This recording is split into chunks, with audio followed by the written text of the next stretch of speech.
Halo Miss dan teman-teman semua, bagaimana kabar kalian? Semoga semangat kalian tidak pudar dalam menjalani hari-hari berikutnya. Jadi, pada kesempatan kali ini, saya Josafat Mulesa, saya ingin membuat pembahasan mengenai soal sosiologi untuk ulangannya. Nah, di sini ada 4 soal esai yang akan menjadi topik pembahasan pada video kali ini. Nah, langsung saja kita mulai. Jadi yang pertama, pertanyaannya adalah, jika Anda adalah seorang pemimpin di daerah dengan akses pendidikan yang terbatas, apa saja langkah-langkah yang dapat Anda lakukan untuk memastikan setiap warga itu memperoleh pendidikan? Nah, jelaskan minimal 3 langkah yang Anda ambil serta alasan mengapa langkah tersebut efektif.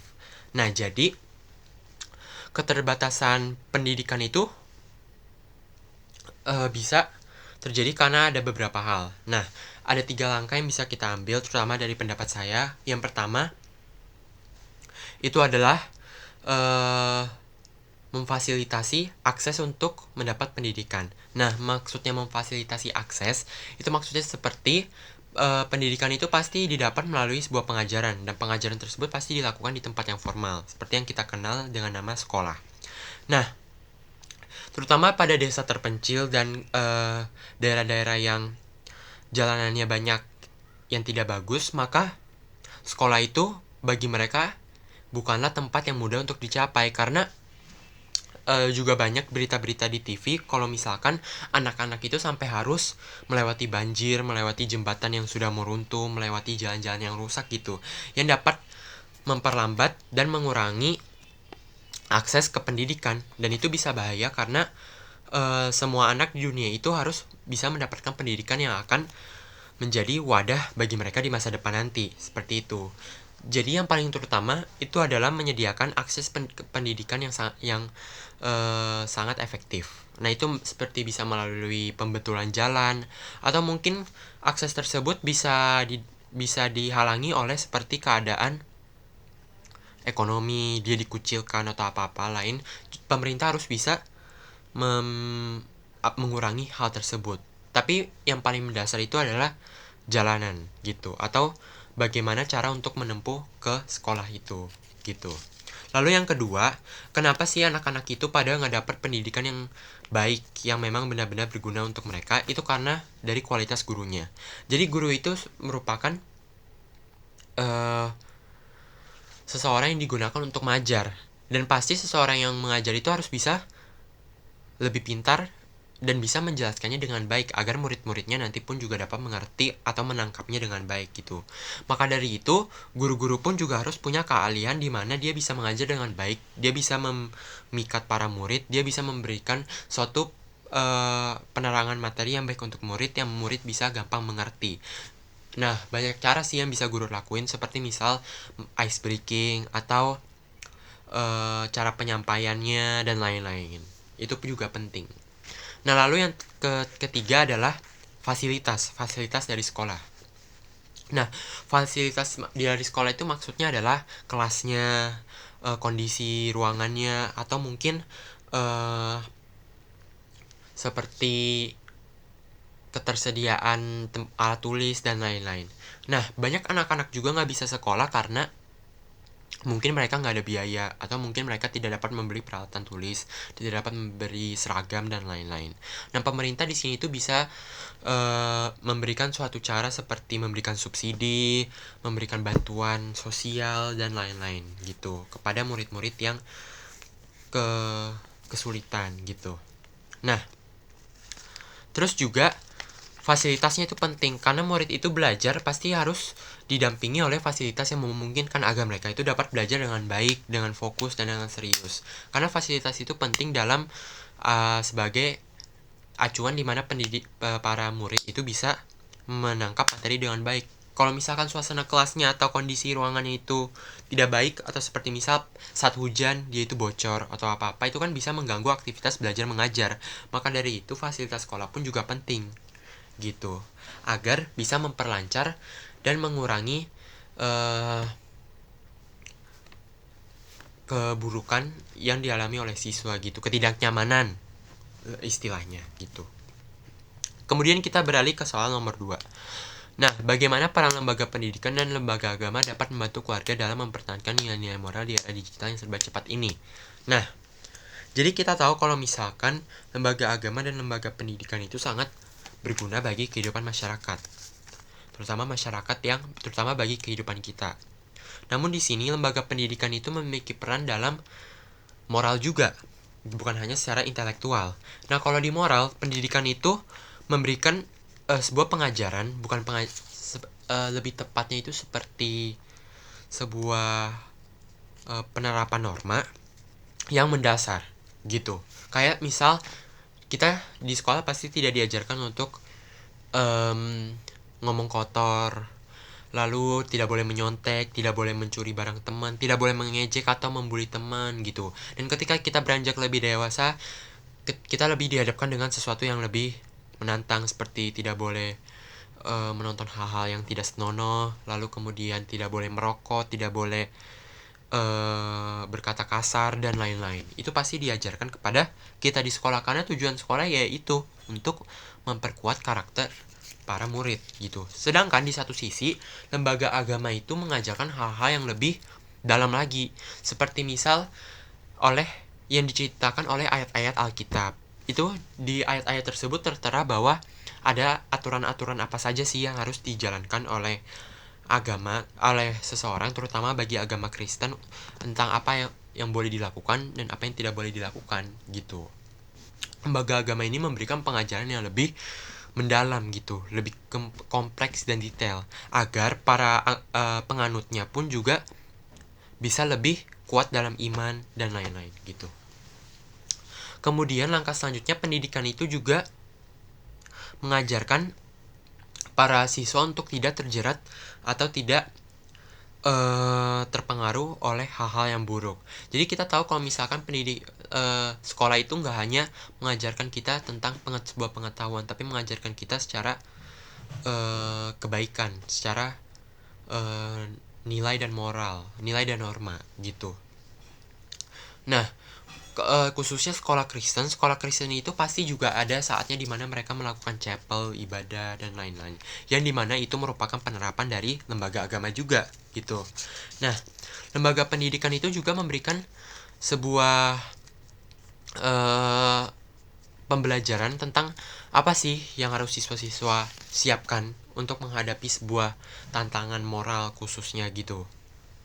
Kayak misal, lembaga pendidikan itu juga memberikan wadah untuk bisa berkonsultasi dengan guru. Kayak di sekolah itu pasti ada guru, guru BK. Guru BK itu pasti bisa memberikan sebuah ajaran kepada murid, terutama yang mau konsul gitu, tentang kayak misalkan, Miss, aku lagi ada masalah deh, aku lagi misalkan terjerat hal-hal ini dan aku tidak bisa lepas. Nah, di situ guru-guru pun memiliki peran yang penting dalam hal tersebut gitu.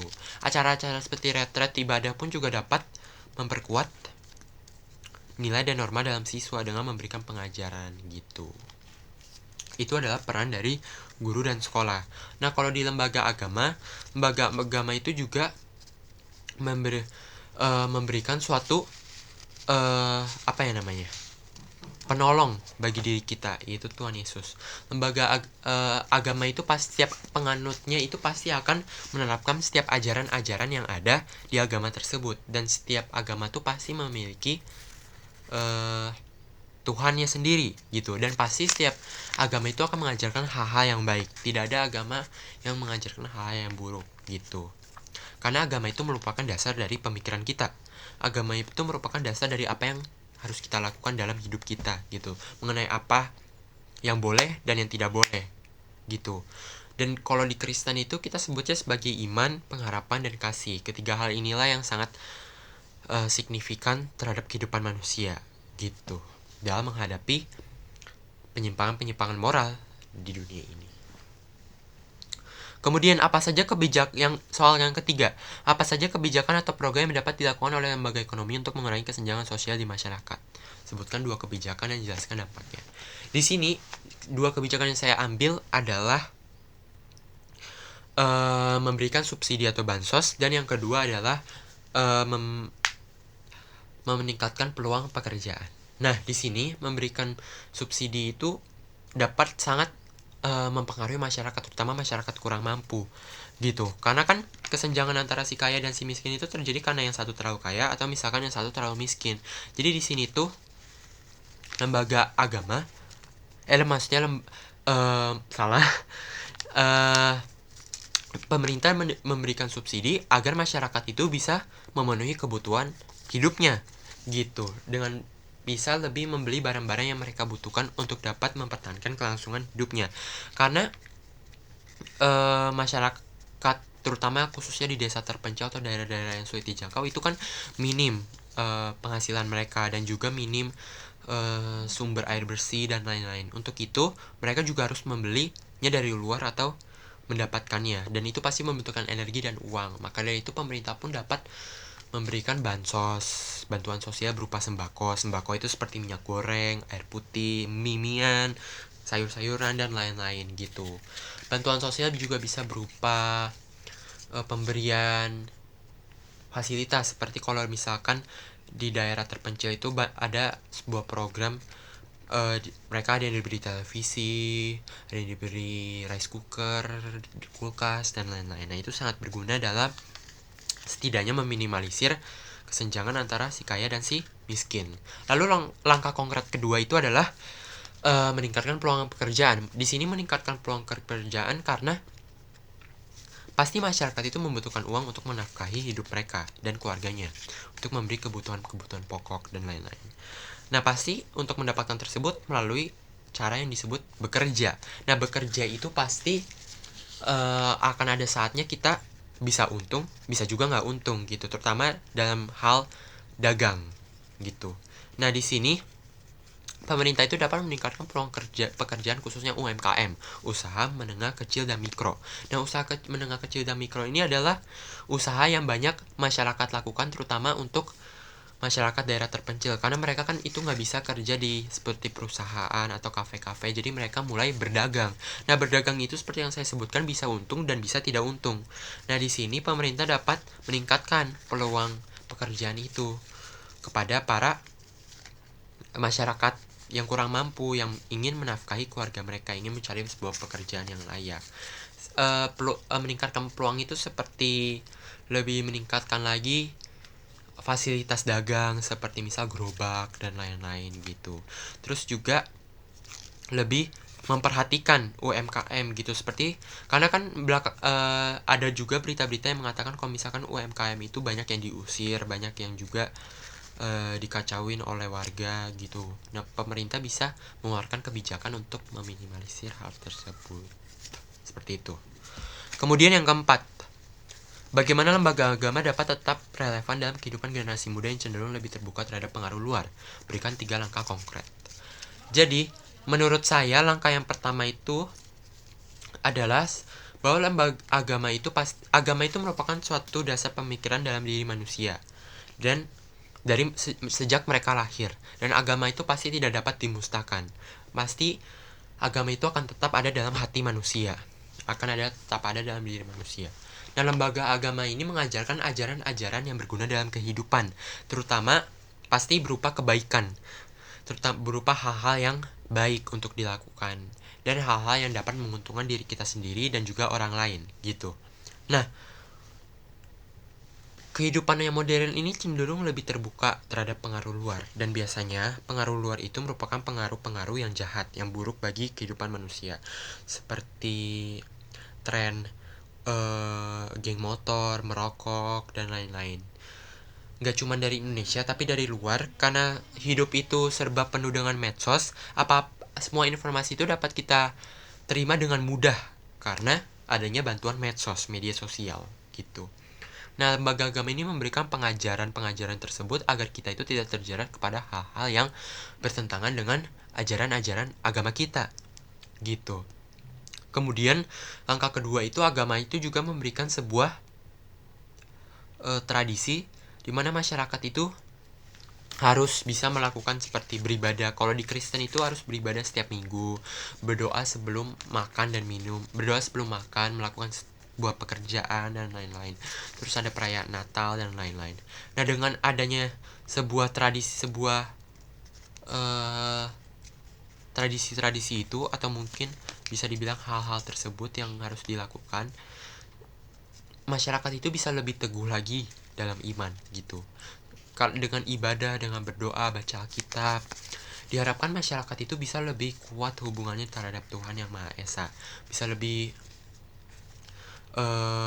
menghargai gitu, lebih bisa berkomunikasi dengan Tuhan, menjalin hubungan yang baik dengan Tuhan. Ketika kita sudah menjalin hubungan yang baik dengan Tuhan, maka tentu hidup kita pun pasti kita akan merasa damai sejahtera, merasakan kasih, sukacita, dan lain-lain. Dan itu terjadi ketika kita berhubungan baik dengan Tuhan gitu. Lalu langkah ketiga, itu lembaga agama mengajarkan kita untuk bisa teguh dalam iman kita. Teguh dalam iman ini artinya kita tidak gampang terpengaruh oleh pengaruh-pengaruh luar. Nah, lembaga agama itu mengajarkan bagaimana sih cara kita untuk menghindari hal-hal tersebut dan tidak terjerat gitu. Hal tersebut bisa kita wujudkan ketika kita rajin beribadah seperti yang aku udah sebutin tadi, rajin melakukan kebaikan kepada orang lain. Karena ketika kita melakukan kebaikan kepada orang lain, kita bisa merasakan lega di hati, seperti hati kita tiba-tiba merasa seperti enak gitu kan. Oh, saya sendiri jujur, ketika saya melakukan sebuah kebaikan, saya akan merasa damai sejahtera dalam diri saya gitu. Jadi lembaga agama itu memberikan yang namanya iman dan pengharapan. Walaupun 1000 orang di sisi kita itu melakukan kejahatan, rebah gitu, tapi kita yang punya iman dan pengharapan, kita bisa percaya bahwa Tuhan pasti akan menolong kita. Jadi itu saja dari pembahasan aku. Semoga apa yang aku jelaskan bisa bermanfaat bagi kalian. Dadah.